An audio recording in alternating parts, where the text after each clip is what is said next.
Et recoucou. Donc on va faire le dessus. Voilà, je vous mets comme depuis le début de ce tuto la photo avec les dimensions en inch ou en centimètres. Moi j'ai une plaque en inch donc je vais le faire en inch, mais si vous depuis le début vous avez fait en centimètres, surtout vous continuez en centimètres. Et vous n'essayez absolument pas de traduire, de convertir les inches en centimètres, puisqu'en fait j'ai fait deux patrons séparés et les deux meubles n'ont absolument pas, n'ont pas tout à fait les mêmes dimensions. Voilà, donc mes dimensions à moi, elles sont là.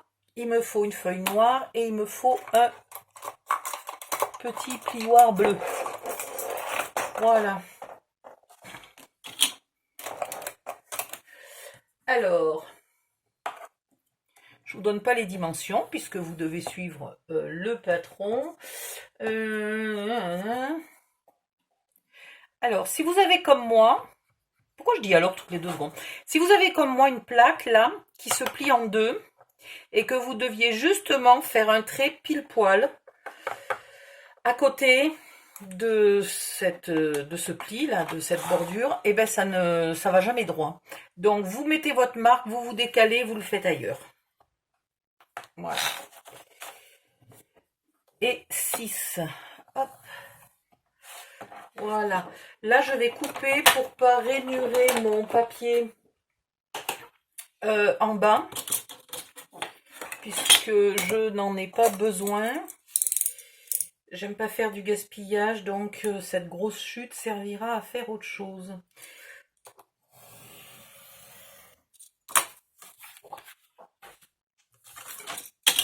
Voilà. Et dans l'autre sens,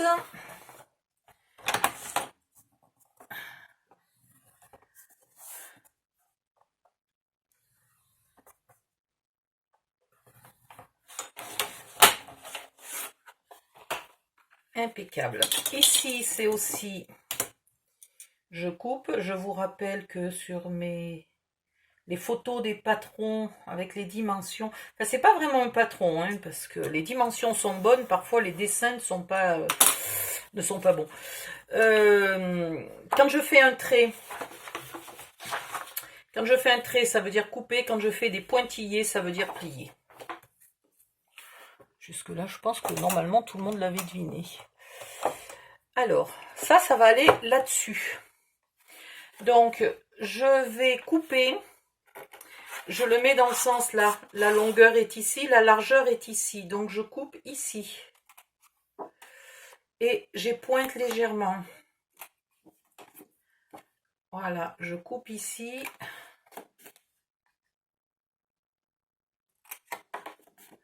J'ai vraiment du mal à respirer, c'est pénible.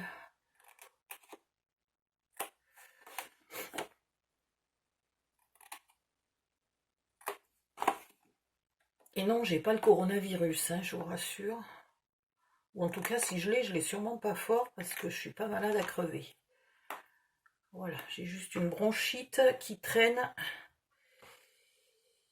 depuis plus d'1 an.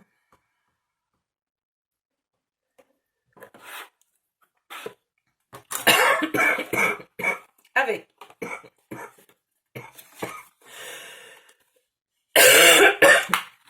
pardon, vous marquez les plis.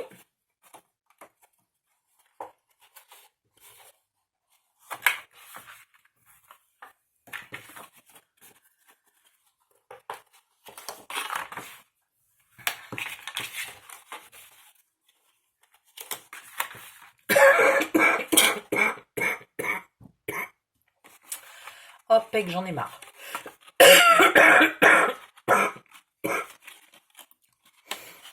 Voilà. Les onglets seront collés à l'extérieur et ça va venir tout simplement ici. Donc là, vous pouvez vérifier que vous êtes bon, parce que avant de coller, on ne sait jamais, c'est le moment de rectifier.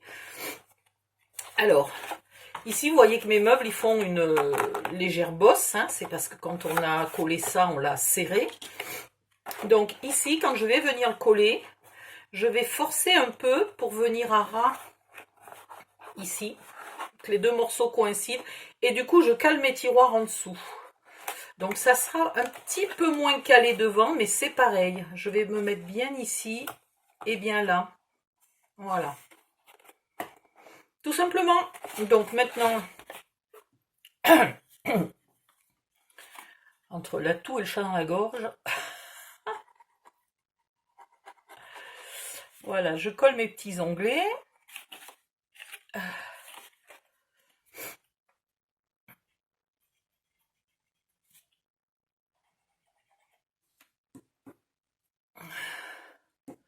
Ah oh.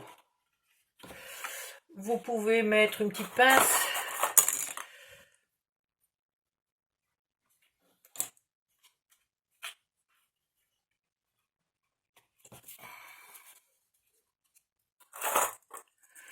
Oh.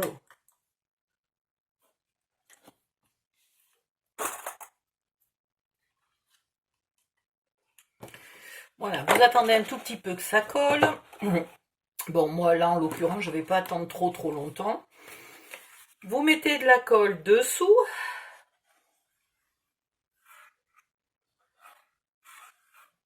Hop, hop. Et bien alors, je vais pas droit. Bon, vu qu'il y a une grande surface à faire, je vais pas m'embêter avec mon mini flacon. Je vais y aller avec le gros. Ah, il y a un truc que je voulais vous dire aussi. Je sais pas si vous avez, pour celles qui utilisent la même que moi, ou en tout cas les flacons de colle d'action, les bouteilles de colle d'action, dès que j'arrive dans le dernier quart de colle, même si je m'arrête d'appuyer ou quoi que ce soit, la colle elle sort toute seule. J'ai jamais trop compris pourquoi. Donc ce que je fais, c'est que dès que j'arrive un peu au fond de ma colle, j'arrête de l'utiliser, j'entame une bouteille neuve, et quand j'en ai plusieurs comme ça qui ont juste un petit fond, et ben je les regroupe. Je les fais toutes couler dans la même, je remplis ma bouteille, je remplis à ras-bord la bouteille suivante, etc. Et du coup, j'ai pas ce problème de colle qui dégueule de partout à chaque fois.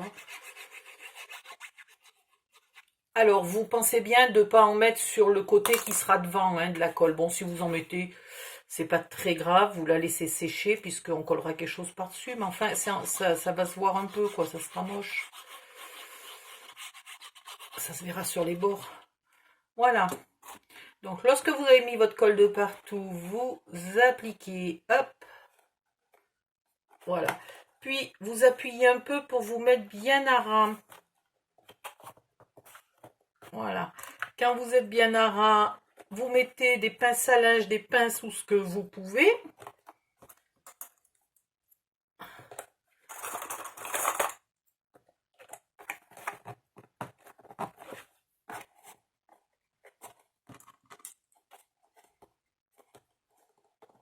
Je suis presque un peu longue, moi, là devant.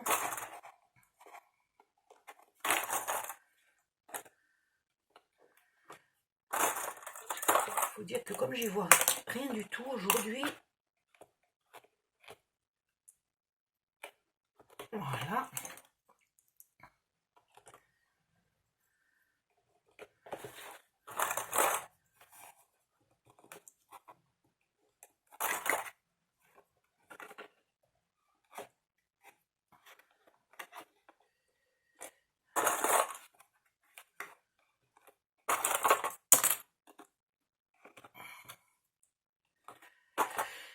Et tac.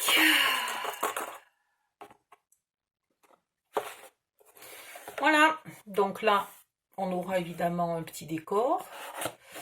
Là, tout ça, ça sera recouvert plus tard de papier de scrap.